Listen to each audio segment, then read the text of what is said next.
All right. Hello, everyone. So distinguished guests and esteemed speakers, we are delighted to welcome you today to this event that focuses on National Ocean Acidification Action Plans. As a Woods Hole Oceanographic Institution alumni, I really want to give a heartfelt thank you to the Ocean Pavilion for hosting us here today. My name is Kalina Grab, and I am currently a Knaus Fellow at the National Oceanic and Atmospheric Administration, or commonly known as NOAA, and I'm in the Ocean Acidification Program. So ocean acidification is an oceans and climate issue. It is caused by the increase of anthropogenic CO2 emissions that dissolve into the ocean, increasing the acidity and decreasing the availability of building blocks for calcifying organisms such as shellfish and mollusks.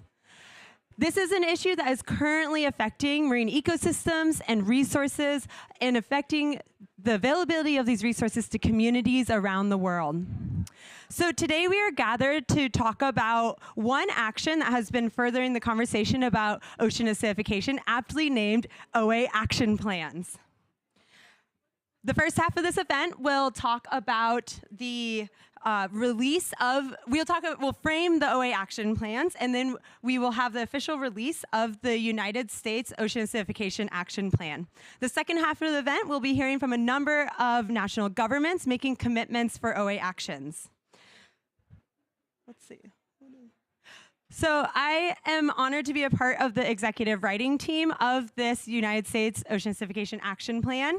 And we have members from on the executive writing team from NOAA, U.S. State Department, and also the Office of Science and Technology Policy at the White House. And on behalf of all of the writing team, I want to say how thrilled we are today to be here to make this announcement. So with that, I'm going to introduce the true champion and the initiator of these OA action plans, Jessie Turner. Jessie, applause, yes. Jessie is the executive director of the International Alliance to Combat Ocean Acidification, or OA Alliance. And Jessie will give a brief overview of the OA Action Plan framework, and then will be the moderator of the session. So thank you.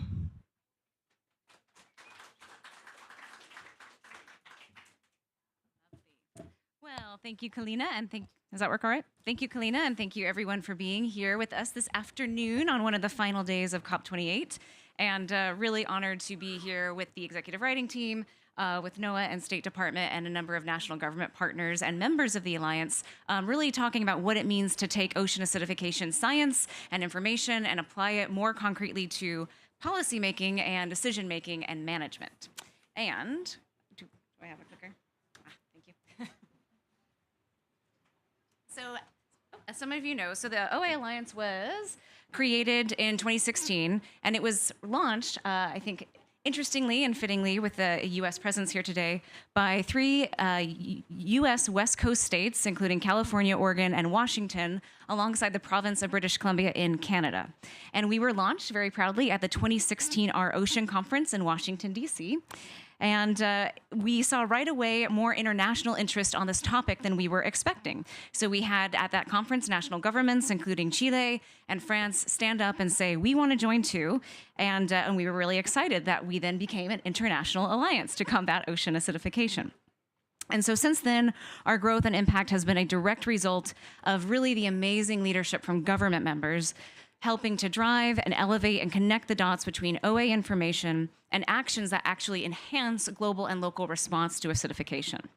And so collectively, we work to raise ambition for climate action, but also to transform planning and response to climate ocean change in domestic waters. So again, really taking this issue from an ocean open observing issue to the coastline.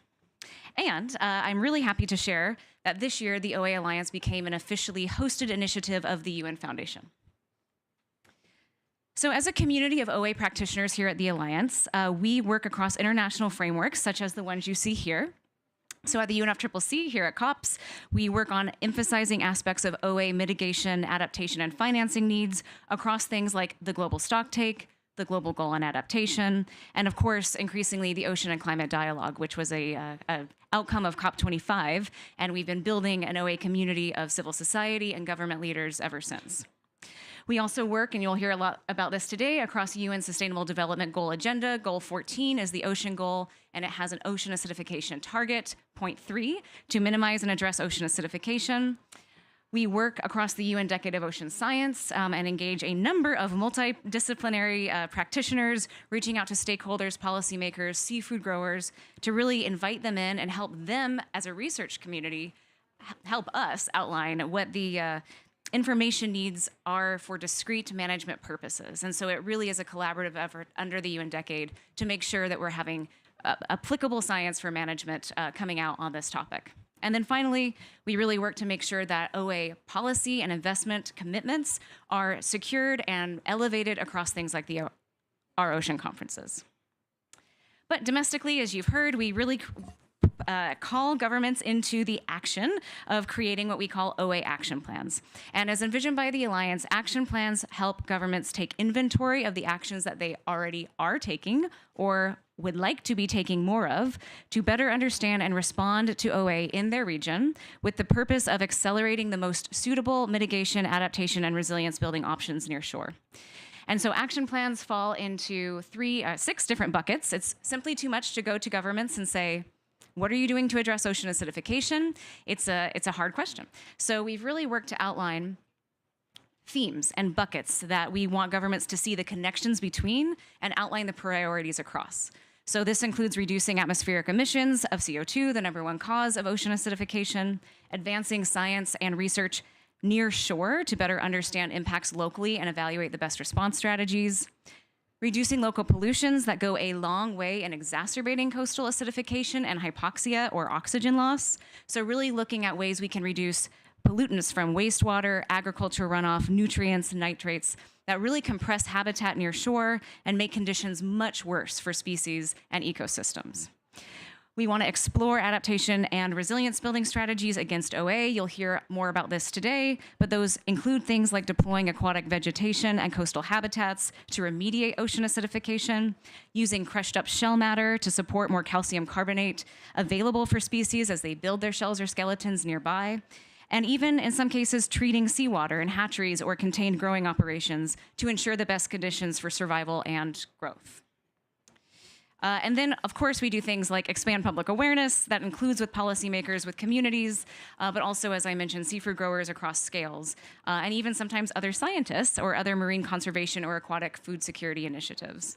And then finally, we really need to be building international support to ensure that there is an increased investment in this work at every scale. So that means increasingly going and looking at entities like GCF, GEF, UN programs, development banks, and helping them understand what the needs are regionally to invest in this type of work.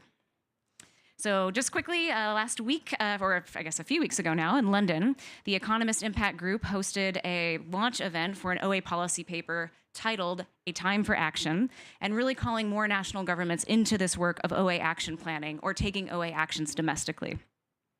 The report provides some really nice resources for governments in getting started, pointing to some of the tools developed through the Alliance, but other partners as well, and really encourage everybody to check that out. And we'll be using that as a drumbeat, I think, as we go into next year, particularly because the Alliance, starting today and moving all through next year, is really calling on our national government partners to join us in making commitments to OA policy, management, investment towards UN Ocean Conference 2025. It's really important that we show up at that event and have concrete government-led actions that are moving towards implementing us across SDG 14.3. So that is my overview, that is my pitch, and we invite you all to join us in this work. And with that, it is really my great privilege to turn it over to the launch event of the National OA Action Plan. And first, I will call up and introduce Dr. Mahet Nesfin, who is Deputy Assistant Secretary with the Bureau of Oceans and International Environment and Science Affairs at U.S. State Department.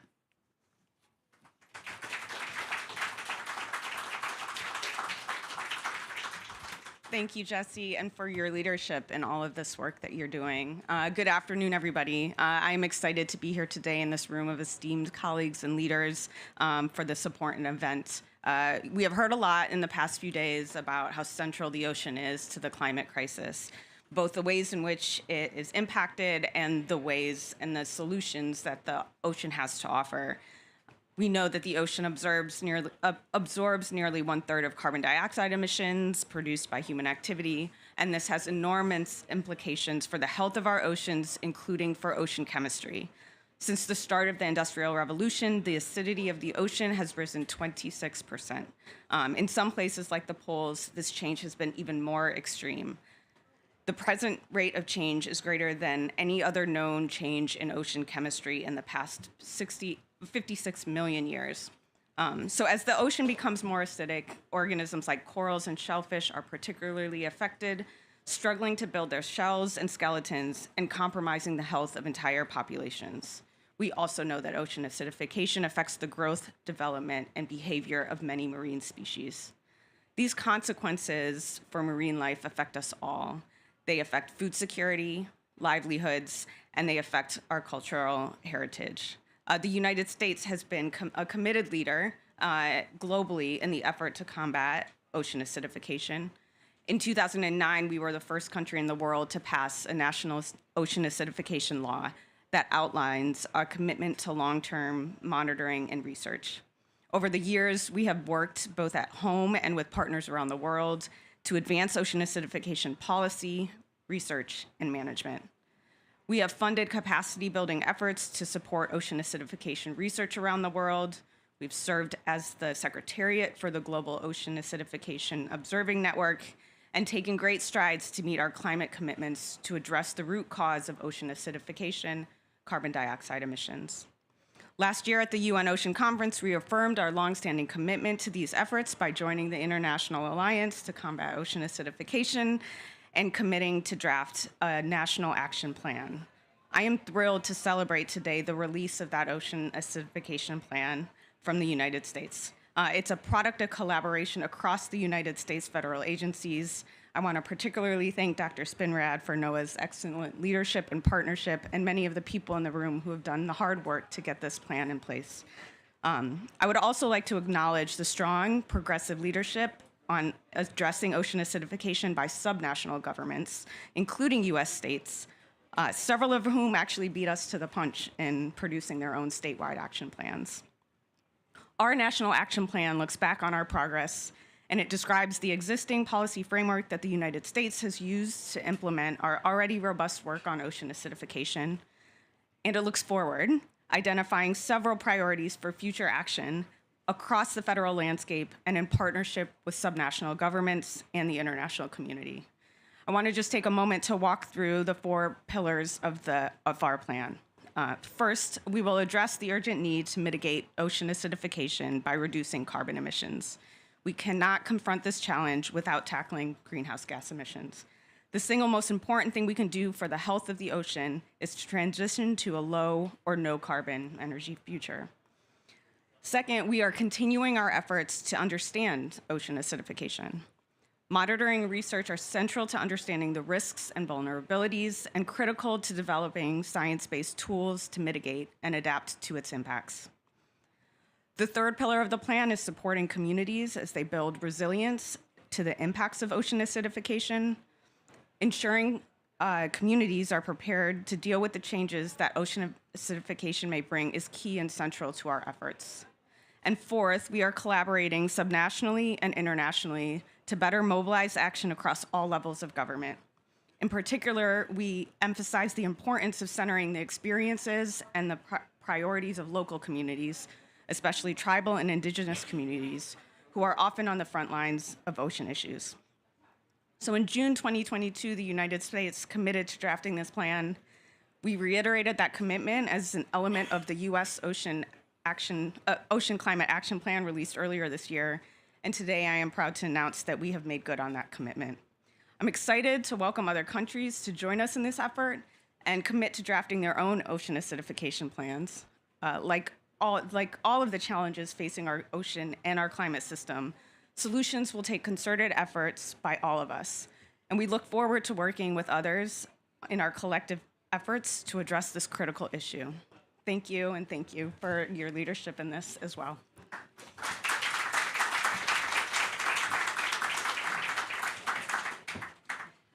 Thank you so much, Assistant Secretary. It is an an honor to have both of you here today, and really appreciate the leadership that the U.S. showed in joining the Alliance in June of 2022 at the UN Ocean Conference, and having this wonderful deliverable and product of that commitment that is really going to serve as a model, a framework model for other governments in getting started. So thank you for that leadership.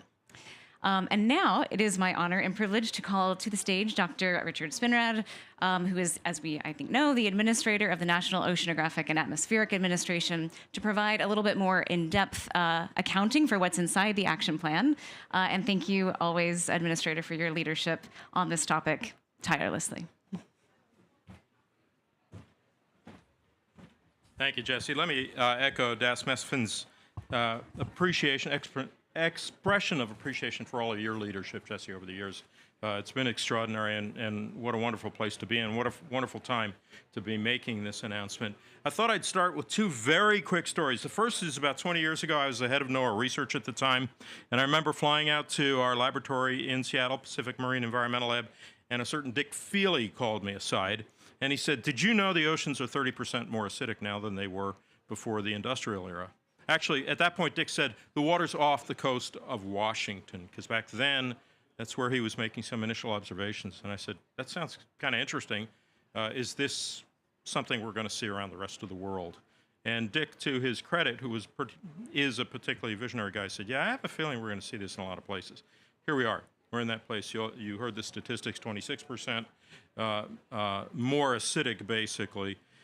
And so the hue and cry for this kind of approach, international coordination, couldn't be louder. The other story I'll tell you is shortly after that, I was working at Oregon State University, and I got a call one day from the guy who was the president of the Whiskey Creek Shellfish Hatchery, who said to me, we're seeing something weird happen with our oyster spat. It's not temperature, it's not salinity, it's not a virus like you might have seen in the Chesapeake Bay, and it was one of the very first clarion calls, emergency calls, if you will. What he, of course, was seeing was the impact of ocean acidification on his ability to maintain what, in that case, was the foundational capability for a $100 million Pacific oyster industry. So this has really been demonstrated as an area of need for decades now, and I couldn't be happier that we're able at NOAA to help host this event, because there is no question that ocean acidification is both an ocean and a climate issue, and also one that requires serious and immediate attention. It continues to be a key priority for us at NOAA, in the United States in general. You heard how it is an integral component of our seminal Ocean Climate Action Plan, so I don't think we can overstate quite how important this is to us. The other thing I'd point out is that somewhere wandering the halls here, we have at least 3 U.S. senators, Senator Whitehouse, Senator Murkowski, and Senator Markey, who have been very strong ocean advocates. And in fact, they recently reintroduced the Coastal Communities Ocean Acidification Act, which is critical legislation that will strengthen the coordination and collaboration at the heart of our ability to address ocean acidification through research and monitoring. And we really appreciate their support and look forward to getting that action through the process and through the system. So ocean acidification obviously is a direct result of increased anthropogenic carbon dioxide emissions and presents a serious threat to marine life, with cultural and economic consequences as well for cultural communities and coastal tribes. If we do not address OA rapidly, marine ecosystems and the services they provide are just going to continue to decline. OA is already impacting food security in ways that I just explained to you, and making coastal communities vulnerable. And the example I just cited of the small shellfish, well, considerable shellfish hatchery in a small community, that represented a significant portion of that community's economic engine. And those communities continue to rely on those marine resources. So whether it's oysters or scallops, like I say, OA was linked to large-scale production failures of oysters in the Pacific Northwest in the mid-2000s, and it threatens the scallop fishery, which is the most lucrative fishery in the United States. NOAA is a global leader when it comes to understanding ocean acidification. NOAA personnel, as you heard, were part of the founding members for the Global Ocean Acidification Observation Network, GOA-ON. and then remain a member of GOA-ON. Each year, NOAA contributes to the Secretariat of GOA-ON and directly provides intellectual and technical capacity support to the member nations. NOAA is also a global leader in funding ocean acidification research. The U.S. is unique in that our government has provided funding to sustain long-term research and monitoring for more than a decade. And through this, NOAA provides support and funding for ocean acidification activities that are carried out through these kinds of collaborations that range from the international to the local, and as I said, to the tribal, which is a critical element. And while NOAA leads the way on U.S. OA actions, federal, state, local, and tribal organizations also contribute to addressing OA. So we're thrilled that we're able to release this U.S. Ocean Acidification Action Plan, and I want to provide a short overview of the action plan's contents. The plan has 3 key components. The overview of U.S. federal ocean acidification actions to date, going back to about 2009, the U.S. federal priorities for ocean acidification research, knowledge applications, and policy integration moving forward, and the best practices and recommendations for other national governments developing ocean action plans. This document aims to be a roadmap for other countries and to encourage them to join the OA Alliance, write action plans, and support OA activities within their countries. Interwoven throughout the Ocean Acidification Action Plan are 4 primary themes. First, to mitigate OA through reduction of carbon dioxide emissions, taking local actions to remediate OA, and investing in research on marine carbon dioxide removal, MCDR. CO2 emissions reductions is ultimately the only true mitigation for OA, and this must happen in addition to any other efforts such as MCDR. OA research can help us identify best conditions for MCDR, as well as understand potential risks, including socioeconomic, environmental, and cultural impacts. NOAA, with several partner organizations, recently awarded $24 million to MCDR research specifically, and our U.S. Department of Energy colleagues also recently awarded $36 million to support MCDR research. Second, increase monitoring and research to understand the impacts of OA across marine species and ecosystems. NOAA supports many of the ongoing collaborative efforts and programs for OA monitoring, modeling, research, data management, and educational activities. For example, NOAA leads collaborations to support biogeochemical Argo floats, or BGC, Argo as we call it, the National OA Observing Networks, and the Ocean Carbon Acidification Data System. This helps us understand and document the ocean change and understand which areas, which resources or ecosystems are the most at risk, as well as assessing which intervention strategies may be most effective. Targeted research, which also helps us understand which seafood species may be harmed by OA. NOAA also runs the National Marine Fisheries Service, so this is a critical connection for us. This information supports seafood growers, coastal communities, and tribal governments in their planning and prioritization of adaptation and response strategies. Third, prioritize building resilience and adaptation strategies for coastal communities at home and abroad that are affected by OA.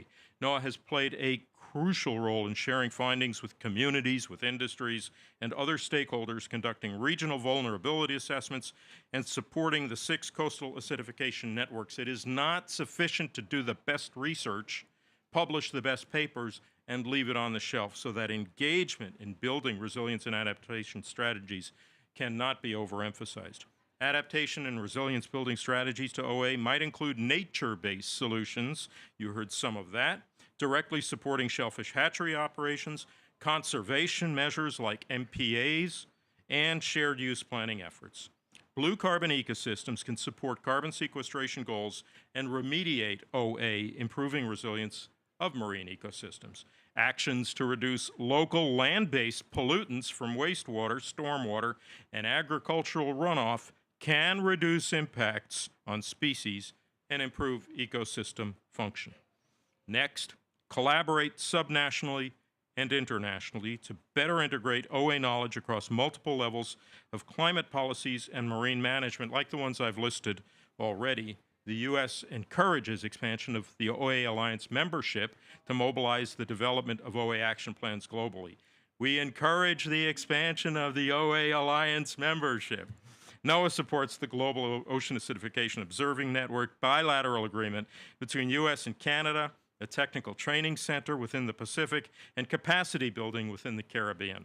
Additionally, the U.S. leads the development of subnational OA ocean action plans. There are many efforts ongoing at the state, local, and tribal governance levels, many of which are also OA Alliance members and have created their own action plans. These subnational action plans and priorities and the actions helped provide guidance for our own U.S. Ocean Action Plan. Finally, I'd like to note that the Ocean Acidification Action Plan is complementary to existing key OA strategies and frameworks, and that's important. It is a natural complementary component of all of that work.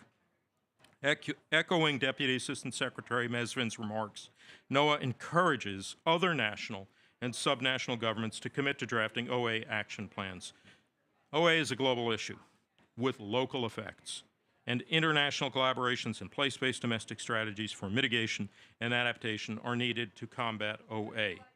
While all governments will have their own unique strategy for addressing OA in a way that meets their particular needs, the U.S. OA Action Plan may be helpful to other national governments undertaking this work.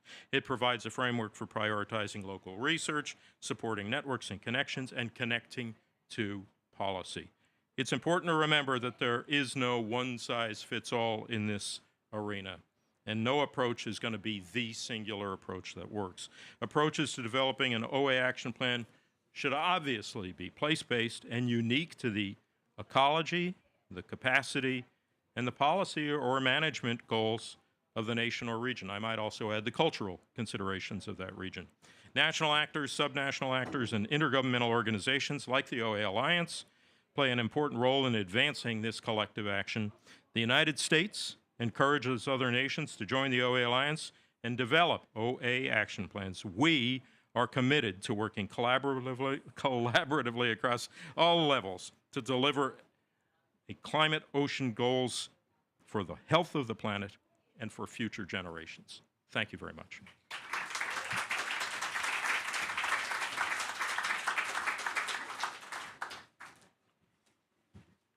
Thank you so much, Dr. Spinrad. And I don't know if you guys all heard the message, but we want you to join the OA Alliance and commit to making OA action plans. But I'm so grateful for the U.S. leadership and for the remarks just now. I'll just permit a quick little story. We had a get-together of national governments having this conversation around OA action plans in Panama at the Our Ocean Conference this year. And Dr. Spinrad was there, as well as State Department Deputy Assistant Secretary at the time. And we looked to you and you said, you know, I think the most important thing that we need to do together is get better at communicating.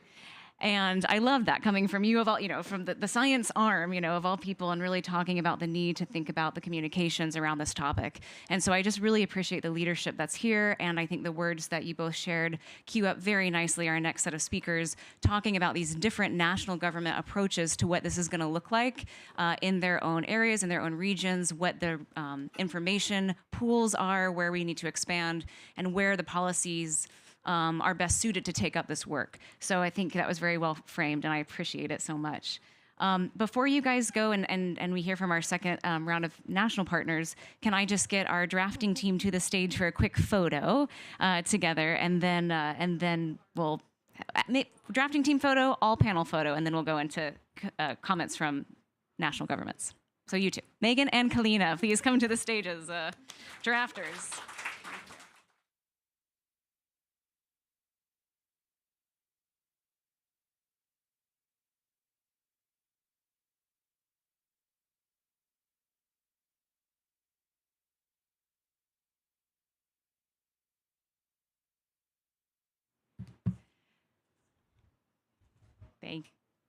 Thank you, guys. And before you all head out, can I get the 5 other national governments to come to the stage, just so we don't miss the opportunity, and Peter Thompson as well. Ambassador Thompson's in the house, being a very diligent supporter of the OA family. So come on over, Ambassador Thompson, if you're able.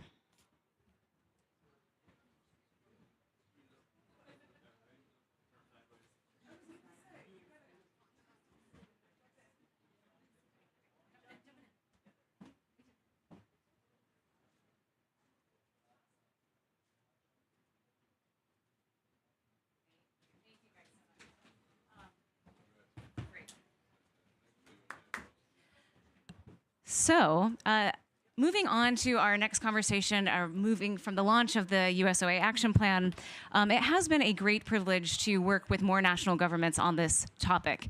As you all heard, the Alliance was started by U.S. states, right? And so U.S. states have a very particular set of information that they're working with. They had direct experiences of ocean acidification in their regions. And we had a lot of lessons learned from the state experience working on this topic in partnership with the U.S. federal government partners. And over the last 6 years, as we've been growing the Alliance and bringing more national governments into the work, it has just really been an honor and a true organic information, best practices sharing, hard questions asking experience. Because guess what? Nobody knows what the right real approach to OA policy is. We're making it up as we go. And so we've really relied on the leadership of national governments to stand up, to take on this topic from a policy and management perspective. And that's why I'm really grateful to turn it over to our next set of speakers who are going to make short interventions, commitments from their perspective and their national government to this work. And then we will close with remarks from Ambassador Thompson if he's able to stick around. But if you can't, we understand. So with that, I'm really thrilled and grateful to have Ambassador Anna Lindstedt with the Ministry of Foreign Affairs in Sweden. So Ambassador, over to you.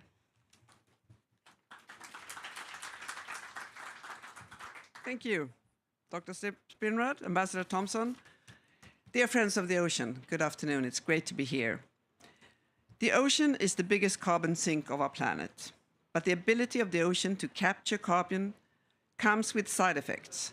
One of them is ocean acidification, the evil twin of climate change. Increasing CO2 levels absorbed by the ocean have altered the chemical composition of our ocean and, together with other effects of climate change, keep damaging marine ecosystems, affecting livelihoods and cultural values around the world. Marine life is able to adapt to change through evolution and can partly compensate for negative effects. Reducing other environmental stresses like eutrophication, deoxygenation, and overfishing can help to increase the resilience of ecosystems. But given the speed of acidification, adaptation is only feasible in limited range and is not a long-term alternative to cutting emissions of CO2 and other greenhouse gases. First and foremost, we need to reduce emissions. In addition to EU's ambitious climate strategy, Sweden has a domestic goal of no net emissions by 2045. In the Swedish pavilion here at COP28, we present solutions conducive to achieving this objective, and we join hands with others to facilitate the implementation of individual as well as collective climate targets. Sweden is also a major donor of climate finance, not least on ocean action. Sweden has an active and collaborative research community in the field of ocean acidification. Unique knowledge gained from Swedish regional studies of the Arctic and the low salinity Baltic Sea serve as a valuable contribution to the wider global context. Sweden is a committed partner to the UN Decade for Ocean Science, focusing, among other things, on ocean literacy, an important tool to raise awareness on the nexus between ocean and climate, including ocean acidification. Sweden benefits from well-established legal frameworks, institutions, and processes, like our national environmental objectives, regular assessment and monitoring cycles, and EU directives like the Marine Strategy Framework Directive. There's an ongoing dialogue between the Alliance and the EU on ocean acidification. Marine spatial planning is well developed in Sweden, and I would like to highlight Symphony, a decision support tool for ecosystem-based marine spatial planning that enables information on cumulative impacts of human activities within future climate projections. Regional fora, HELCOM, OSPAR, the Arctic Council, as well as networks like ICES, IUCN, and the Marine Regions Forum are important arenas for enhanced action and cooperation to allow collective objectives in tackling climate change, and ocean acidification. Seas resilient to climate change and ocean acidification is one of the themes of the Northeast Atlantic Environment Strategy, which sets out objectives for the triple challenge facing the ocean: biodiversity loss, pollution, and climate change. Sweden has been part of the Ocean Acidification Alliance since shortly after its inception in 2016 in the wake of the first ocean conference hosted by Sweden and Fiji. The upcoming Ocean Conference, hosted by France and Costa Rica in 2025, is an opportunity to present new or updated national ocean acidification plans and through various forms of cooperation support the development of plans and actions around the world. One important step for the world to tackle ocean acidification is to secure an ambitious outcome here at COP28. It's positive that we see ocean action integrated into the negotiating process here, and not least in the global stocktake. But it's also important to raise global mitigation ambition in the fight against climate change and its evil twin. Thank you.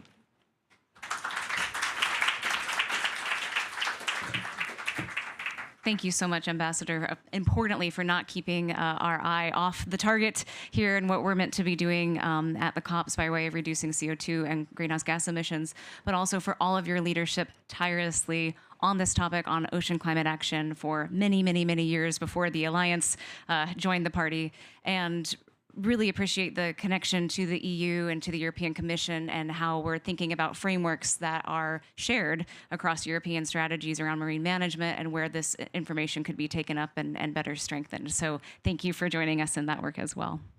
All right, well now I'm thrilled to turn it over to our next speaker, who is from the Ministry of Foreign Affairs in Chile. And apologies that we didn't update our slide, Miss Emily, but Miss Emily Rojas from the Ministry of Foreign Affairs to have a little bit of perspective on our second founding member, National Government of the Alliance. Okay. Well, thank you so much for the OAA Alliance for organizing the event. As you mentioned, Ambassador Julio Cordano is supporting our minister, co-facilitating the GGA, so he won't be able to attend. Chile welcomed the effort of the OAA Alliance to increase public awareness and substantial action among parties and non-party stakeholders. Chile is not stranger to ocean acidification. In the past years, we have developed several initiatives, including the Climate Risk Atlas that compiles data on climate change effects, including ocean acidifications. Part of this data show that ocean acidifications affect marine species on our coast, and it's possible to affirm that if we don't take timely and effective action, this effect will grow and spread. Indeed, regional study predicts mussel aquaculture production could be reduced by 20 to 30% due to the increased acidification in Patagonian waters, a major threat to small-scale aquaculture. Our country shares concern with the rest of Latin American region, which represents 3% of worldwide aquaculture production, and small-scale aquaculture is practiced by more than 100,000 families in our region.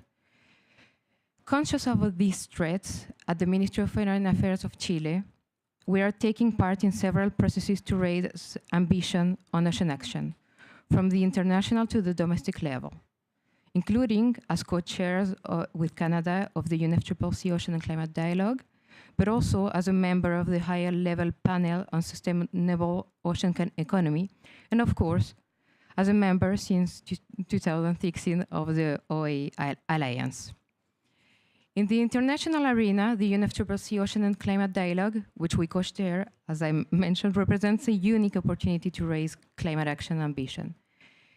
This year's version addressed blue carbon and food security, topics with an undeniable connection with climate change, effect on the ocean, including ocean acidification. Blue carbon ecosystems are crucial ecosystems to face ocean acidification, so improving the resiliency of coastal and marine environment. Besides, food security face several risks. Among them, ocean acidification plays a big role. As you know, the IPCC states with high confidence that ocean warming, ocean acidification, and ocean oxygen loss have already affected species in some regions, leading to change in food production, including shellfish aquaculture and fisheries. Here, at COP28, the Ocean and Climate Dialogue report was presented, was launched, and highlights the need to advance in more accurate inputs to inform decision-making and proper strategies. But climate ocean action is not only possible under the UNFCCC mandates. As a member of the high-level panel on sustainable ocean economy, Chile developed a sustainable ocean plan that includes, among several measures, specific initiatives to tackle climate change-related threats, including promoting climate-resilient fisheries and aquaculture. The Chilean Sustainable Ocean Plan shows how possible to take action at a domestic level through a national policy that aligns domestic ocean governments, including measures that consider specific terms of implementation and identify responsible authorities and strategic allies for these implementations.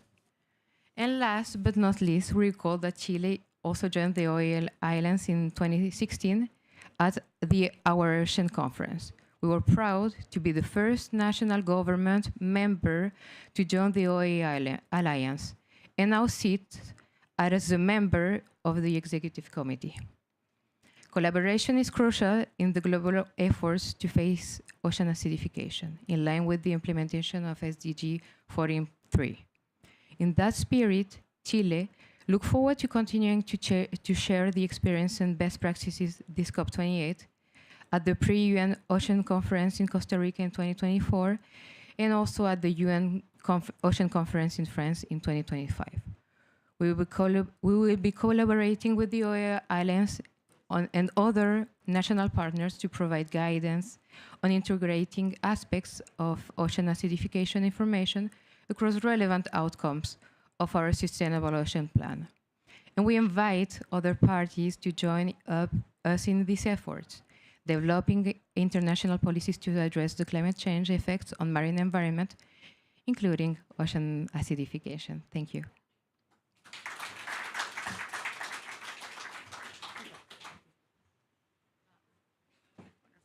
Thank you so much, Emily. And the Alliance, I'm really excited to think about how the community that's been developing through OARS, the UN Decade of Ocean Science, can chart some best practices and some guidance for the Sustainable Ocean Panel on how they might incorporate ocean acidification indicators, targets, research across sustainable ocean plans. So that will be something that we'll probably be working towards more with member countries such as Chile next year. So thank you for that.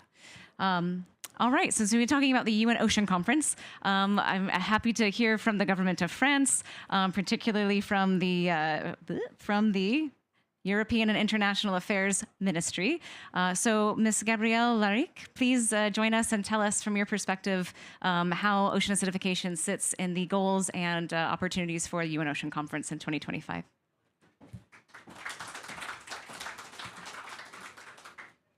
Well, thank you, Jessie. Hi, good afternoon, ambassadors and colleagues and friends. And congratulations to the United States for your National Ocean Acidification Action Plan. I'm very grateful with friends for the invitation to speak at this event because ocean acidification is such an important topic regarding the ocean and climate nexus. And as we know here at COP28, the ocean is a major driver and amplifier to our climate system. And at the same time, the ocean is impacted by changes to our climate. I won't come back on this in the interest of time, and because previous speakers have so clearly stated how this is also interconnected. But I will emphasize that France is, of course, committed to tackling this issue by better leveraging our national policies to understand and address the localized impacts of ocean acidification. We recently published our new 2030 National Biodiversity Strategy, where we commit to enhance nature-based solutions in order to increase the well-being and resilience of the ocean and its ecosystems. By reducing pressures and restoring biodiversity, we can better protect key ecosystems needed to adequately sequester carbon, these famous blue carbon ecosystems, without contributing to further ocean acidification. In this endeavor, we must not act alone, and we must certainly not wait any further.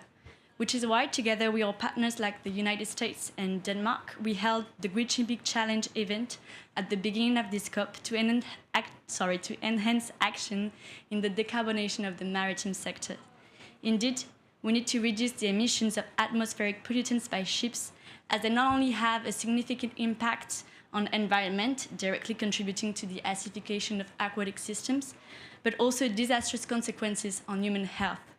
Once more, we see how climate and development close connections. Ocean acidification actions call for renewed ambition to realize mitigation and adaptation targets already in place across the UNFCCC. These actions are also essential to deliver on Sustainable Development Goal 14, especially point 3, to minimize and address ocean acidification. As co-chair of the upcoming UN Ocean Conferences in 2025 with Costa Rica, we understand the challenges facing our ocean and the interconnected nature of the SDGs. Which is why the aim of the third UNOC is to make real concrete progress in implementing SDG 14.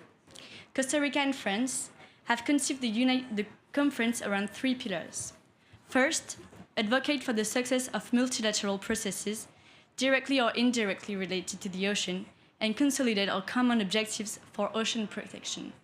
Secondly, mobilize and increase funding, including through the development of new financial mechanisms relevant to achieving SDG 14, and support a sustainable blue economy. And finally, third, strengthen and better diffuse knowledge related to ocean sciences and evidence-based and comprehensive decision-making. This last pillar is essential to address ocean acidification. To be successful in implementing SDG 14.3, global and local action on ocean acidification are required to support coastal community resources, ensure a well-functioning marine ecosystem, seafood security, and sustainable ocean economies. However, the effectiveness of a domestic ocean acidification action depends on local factor and condition, and we need to better linkage all scales of action. For instance, the Quality Status Report of the OARS Convention published last March found that ocean acidification is observed in all OARS maritime regions, that is to say the Northeast Atlantic Ocean, but that the rate of change varies between region and locally. Regional conventions, like the OARS Convention, can gather localized information for specific purposes. These regional sea conventions are a major instrument of multilateral governance of the oceans at regional level. They promote the implementation at their own scale, but of more global instruments such as the Kunming-Morrell Framework and the objective of protecting 30% of the sea. As we promote synergy between ocean governance bodies, we would strongly encourage the participation of this convention at the UNOC 3. And that is why France proposed to Regional Sea Convention to organize their annual meeting at the same time as the UNOC. Taken together, these activities will help us guide ocean acidification actions to delivering on UN SDG 14, and ultimately strengthens our existing approaches to climate ocean action. But we need to act fast, and we do not need to wait for UNOC 3, of course. Increasing ambition to meet GHG and carbon mitigation targets across the Paris Agreement is essential for mitigating ocean acidification. So we need to stay focused now on reinforcing ocean recognition at this COP through, for instance, a clear mention of the ocean in the GST in order to better protect the ocean. As a proud member of the OA Alliance since the 2016 Our Ocean Conference, we look forward to pursuing and sharing our efforts in the perspective of the UN Ocean Conference in 2025. And I thank you all for your attention. Thank you.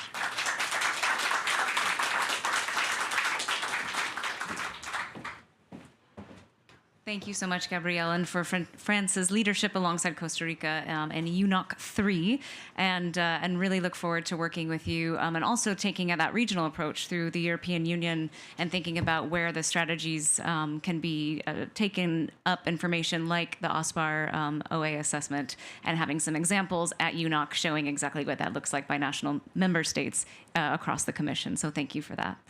All right, we'll have two more quick interventions before we close, but it is really an honor. I'm so grateful to be working now alongside Dr. Armando Francisco Arias Yaza, from the Institute of Marine and Coastal Research in the Government of Colombia. Welcome to the stage, sir, and really excited to work with you this coming year. Lots of opportunities. Thank you, Jessie, for the invitation and the opportunity to talk a little bit on what we've been doing in the region, in the Latin American and Caribbean region, and the leadership of Colombia in ocean acidification. Let me start by saying that ocean acidification is one, or rather was, one of the forgotten impacts of climate change in the health of the planet. Although marine scientists, as we heard from NOAA's director, were alerting on the phenomena, it is just until recent that real attention is being given to it. A good friend of mine, Dan Laffoley from IUCN, describes ocean acidification as the silent storm that it's starting to have real impacts on people's lives, together with pressures from overfishing and pollution, exacerbated by ocean warming and reduced oxygen levels. Rising pH in the ocean is reducing the ocean's ability to respond to CO2 excess, is impacting the capacity of marine organisms to build shells and skeletons, impacting biodiversity in the ocean, and more likely, undermining food security, cultural values, and hence livelihoods of coastal communities, in special for the most vulnerable ones. Moreover, it will threaten economic activities such as coastal aquaculture, regarded as a shift and an opportunity to finish extractive traditional uses of the ocean. In Colombia, the Marine and Coastal Research Institute in INVEMAR has been committed in attending ocean acidification. Starting in 2017, with a project aimed to develop technical capacities for the monitoring of the carbonate system in our marine waters, the Institute became a regional leader in promoting ocean acidification studies focused on the training of laboratory technicians and scientists, both for national and neighboring countries, to our role as regional training center of the Ocean Teacher Global Academy, the establishment of the first international certified reference laboratory for ocean acidification in the Latin American and the Caribbean region, and outreaching literacy on the problems associated with ocean acidification to decision makers and general public, helping to define policy responses. In April 2018, INVEMAR in Santa Marta hosted, with the support of the Prince Albert Foundation and the International Atomic Energy Agency, actually with the presence of His Highness the Prince Albert, launched the first regional action plan for ocean acidification in the Latin American and the Caribbean region. This document can be downloaded from our website.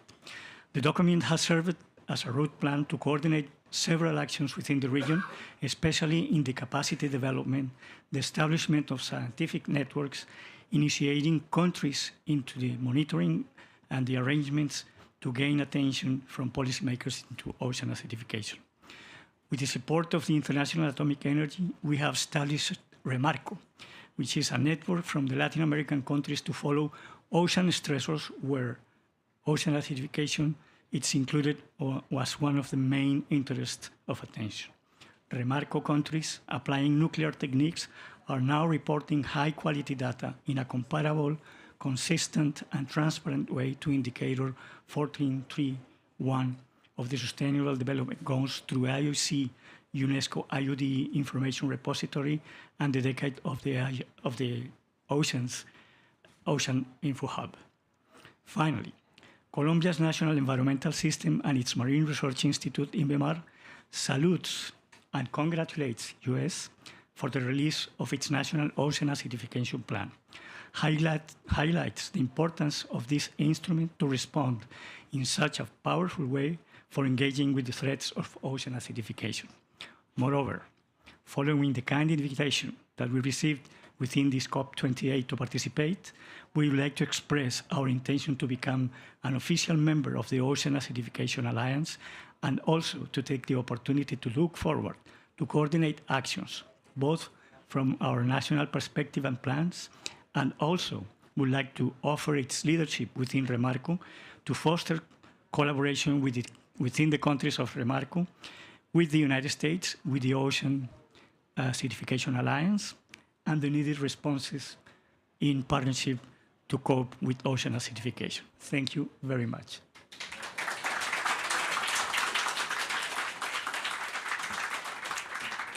Thank you so much, Armando, for being here. And I am so excited to work with you and other member governments around Remarco and some of the regional acidification work and really translating that for policymakers in the countries associated. So thank you for the leadership, and we welcome you to the OA Alliance family. All right, and last but not least, from a government perspective, I'm really excited to call up Congressman Eduardo Murat, who is in the Mexican Chamber of Deputies, and to tell us a little bit more from a different perspective about the slog of getting ocean acidification legislation through different congressional channels. But over to you, Congressman. Thank you for being here.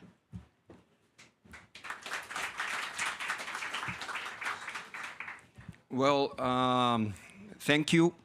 And first, I want to congratulate Jessie Turner for her leadership always on these issues, especially ocean acidification. And hello, Ambassador Peter Thompson, ministers, directors, and friends. I'm going to start with something that Governor Jay Inslee always says. We should always remember where we come from. And we come from the oceans, and you might be thinking why this Mexican congressman is involved in ocean acidification. Well, Mexico has the Pacific on one side and the Atlantic Ocean on the other side. And I am involved in this because I think it is really important. And I'm also involved because Mark Spalding from the Ocean Foundation and Alejandra Navarrete and Kevin Ranker, senator from the United States, they got me involved in this. And I presented a bill in 2022 in Mexico for ocean acidification before the Conference of the Oceans in Lisbon. And I've been pushing it forward. Then I presented it in Egypt also.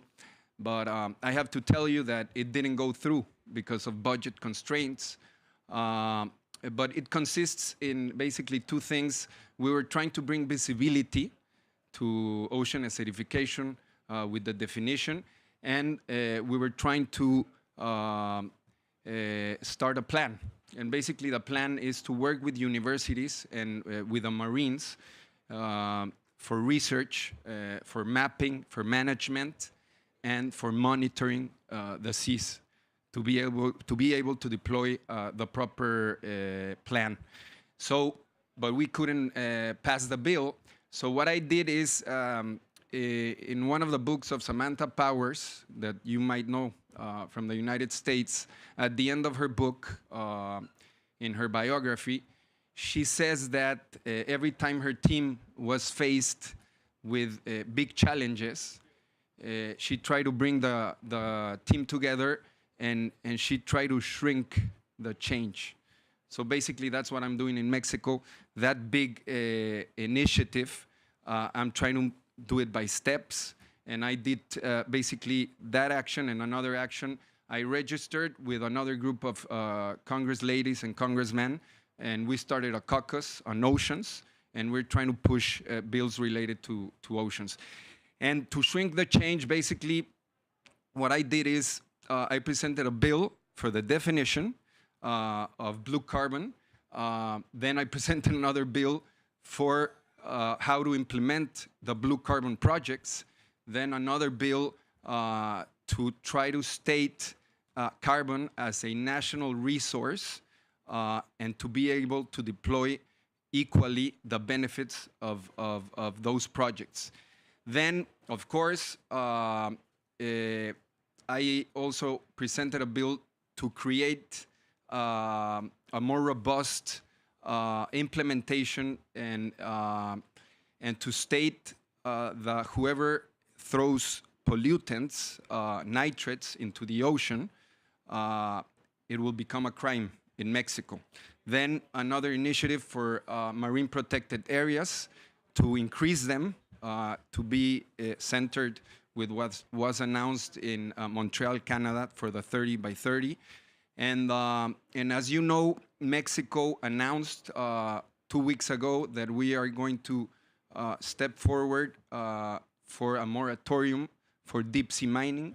I don't think we should do mining under the sea. It's going to become a big problem, and it's going to increase, of course, other problems that we have. Today we're talking about ocean acidification, but plastics, sargassum, the white corals, and overfishing. But today is acidification. And other thing that I think it's really important is to continue pushing those initiatives. And if we need to do it little by little, we should continue doing it. And also I'm promoting Mexico to sign the Annex 6 of the MARPOL Convention, because a lot of the ships that cross through Mexico are creating more acid oceans for us. And I want to finish with two things. As Jacques Cousteau says, if we don't have healthy oceans, we won't have a healthy planet. And I want to finish with a poem which I already used in another event in the United Nations Foundation, and I usually don't repeat it, but I think it comes into play. It is a poem from Ernest Hemingway, and it says, "As I ate the oysters with their strong taste of the sea and their faint metallic taste that the cold white wine washed away, leaving only the sea taste and the succulent texture, and as I drank their cold liquid from each shell and washed it down with a crisp taste of the wine, I lost the empty feeling and began to be happy and to make plans." We should execute this plan from the United States and bring it to a subnational level. Thank you very much.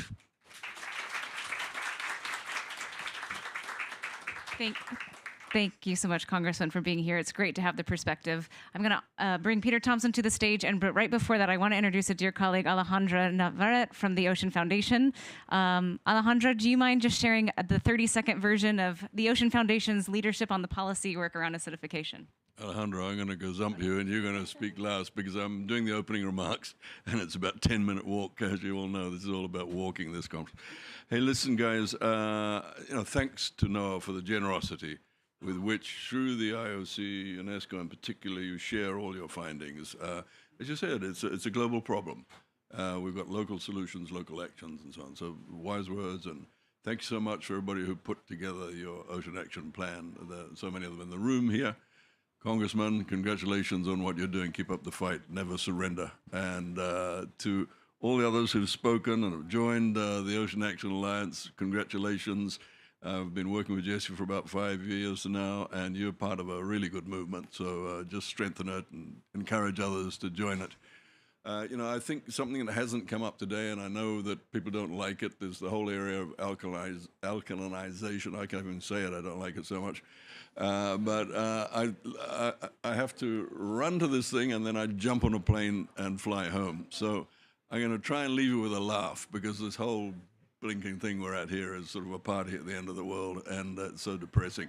But I did find one funny thing while I was here. I was at the China Pavilion the other day making a speech, and Professor Gattuso, my colleague, was doing a presentation on ocean alkalinization. And he was obviously presenting the risks and all the rest, and the need for guidelines and everything. We had two big screens. On one side was in Chinese, and the other side was in English, and a big thing down the bottom said, "Powered by artificial intelligence." And I was reading it, and I was trying not to laugh, because it was just like Donald Duck having a conversation with a Martian or something. The English was just unintelligible. And so I was sort of giggling inside. But I had to laugh out loud when Professor Gattuso said, and we are now presenting the guidelines for best practice for ocean alkalinization. And the machine said, now presenting best guidelines for the ocean alcohol community. Finally, a useful report. See you later, guys. Don't give up. Thank you, Ambassador Thompson. Nobody has been a bigger champion for ocean acidification here in these international spheres than Ambassador Thompson. He shows up for our family every single time. All right, Alejandra, I'd love for you to just give a 1 minute and then we'll get kicked out of here. What is the Ocean Foundation and how it's supporting the policy development and tools for governments? Thank you, Jessie. You have been a champion in all of this, taking us all together. I just want to acknowledge the funding from the government of Sweden for many, many years for working in the region. It has helped us help Mexico. It has helped us do work in the Caribbean. And I think the work that we do with the Ocean Alliance and the policy and plans that we can do, we can help together with the Ocean Foundation to do the policy, to work with you, the governments for 2024, and we can help with legislation, with pieces of it, as Deputy Murad was telling you about. And we also have a great collaboration with NOAA. NOAA has been also funding the work in the Pacific Islands. And I think we are a family and we have a partnership together and we have really a road ahead working to 2025 and bringing to Nice work with the Ocean Alliance. And thank you very much, Jessie, for everything. All right, well, with that, we've concluded the official launch of the USOA Action Plan. I know there's a lot of happy faces in this room that has happened. Thank you all so much. Thank you to our national government partners, our members. I can't wait to work with you more the year ahead and really show up to UNOC with a strong set of OA policy in hand. So thank you for being here. If you are a speaker, we're being asked to go around the corner for a little picture before you depart if you have time. Thank you.